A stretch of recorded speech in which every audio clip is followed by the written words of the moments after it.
Hi everybody, it's August 12th. We just got Tesla China sales. The number is 13,400 units. At this point in the quarter, this is a neutral to slightly positive number. You can see here on the right hand side the quarter to date performance, where we are 6 weeks into the quarter now. And down here you see the quarter to date total, which is 62,000 units. And then you see for the prior 5 quarters, how many units Tesla delivered up to that same point, i.e. after 6 weeks. And in the second quarter, Tesla was only at 36,000 units. So the Q3 is significantly ahead of the second quarter. But we have to compare it to the same quarter last year, so the third quarter of 2024. And at this point in the quarter, Tesla was already at just under 70,000 units. So at the moment, there's roughly a 8,000 unit gap to the third quarter of last year. So when you do the calculation, this is roughly a year-on-year quarter-to-date 11% underperformance. If you use that underperformance and look at the Q3 2024 total of 182,000 and try to estimate from that, you get to about 162,000 units for the full quarter of current quarter, Q3 2025. And the key takeaway would be that this would imply that Tesla is on track to sell about 30,000 units more than in the second quarter. So at present, this is slightly ahead of my Q3 China sales estimate from the beginning of this quarter, so roughly 6 weeks ago. But I will only update my total global sales Q3 estimate after reviewing all available markets globally. Now let's move on to the competition. So this slide shows you all the leading brands in the new energy vehicle segment.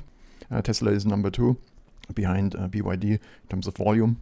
The arrows that you see show you the latest week-on-week trend, and you can see that most brands except Tesla and Zeekr are down, but it's completely normal for a first full week after a month end, because the Chinese brands typically push hard near month end, and then you see typically a kind of a sales drop-off in the subsequent week.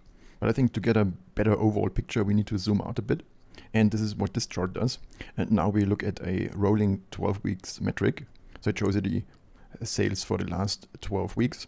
So Tesla's sales are nicely recovering after the Q1 low that was caused partially by winter, partially by Lunar New Year, and of course the transition to the new Model Y. A few key observations. Number one, Aito, which was the strongest performer in the last couple of months, finally sees a weakening in the trend.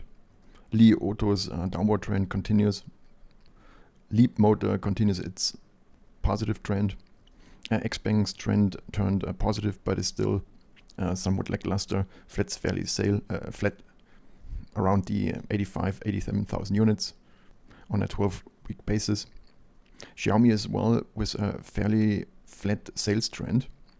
So the U7, the just launched SUV, thus far has not been able to make a dent into the numbers. But of course, it's very early day. The vehicle was just launched a few weeks ago out of a brand new factory, brand new platform.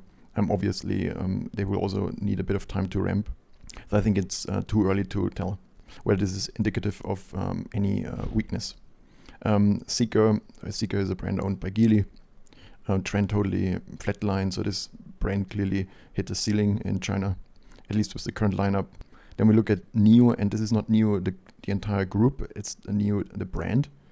And the brand continues its downward trend. I think the primary reason is that NIO is significantly cannibalized by other NIO products, especially under the Onvo brand, but likely to a lesser extent from Firefly, because the Firefly product doesn't directly compete with NIO branded products.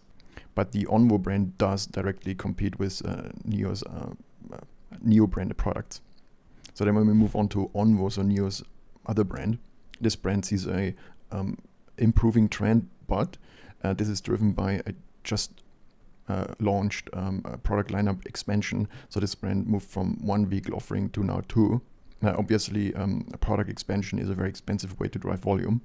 And then we get to Firefly, so the lowest cost entry to any kind of NIO product. Still relatively weak sales, apparently not a product that is catching on quite significantly.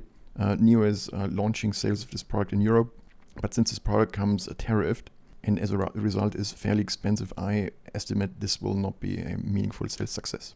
So that's it for this quick update. Thank you very much for listening. See you in the next one. Bye.